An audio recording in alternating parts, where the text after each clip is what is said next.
আর কত লাশ পড়লে জাগবে বাংলাদেশ, আর কত মায়ের বুক খালি হলে প্রতিবাদ করবে সরকার। লালমনিরহাট সীমান্তে আবারও বিএসএফের গুলিতে ঝরে গেল এক বাংলাদেশির প্রাণ। এটা শুধু একটি হত্যাকাণ্ড নয়, এটা বাংলাদেশের স্বাধীনতা ও সার্বভৌমত্বের ওপর সরাসরি আঘাত। বাংলাদেশ কোনো দুর্বল রাষ্ট্র নয়।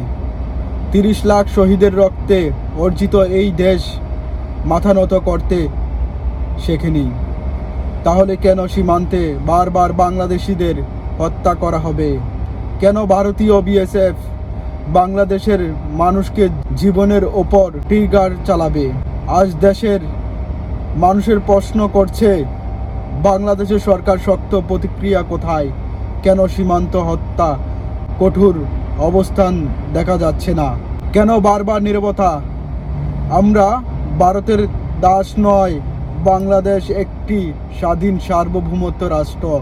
জনগণের রক্তের মূল্য আছে, প্রতিটি প্রাণের মূল্য আছে। আজ সময় এসেছে দলমত ভুলে এক হওয়া, দেশের জনগণকে ঐক্যবদ্ধ হয়ে সীমান্ত হত্যার বিরুদ্ধে প্রতিবাদ গড়ে তুলতে হবে।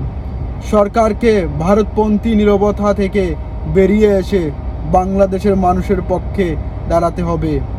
আমরা শান্তি চাই, কিন্তু দুর্বলতা নয়।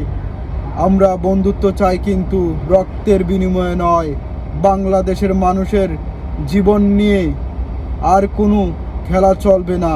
সীমান্ত হত্যাকাণ্ড বন্ধ করতে হবে। বাংলাদেশের মর্যাদা রক্ষা করতে হবে। জেগে উঠুক বাংলাদেশ, প্রতিবাদ হোক প্রতিটি কণ্ঠে।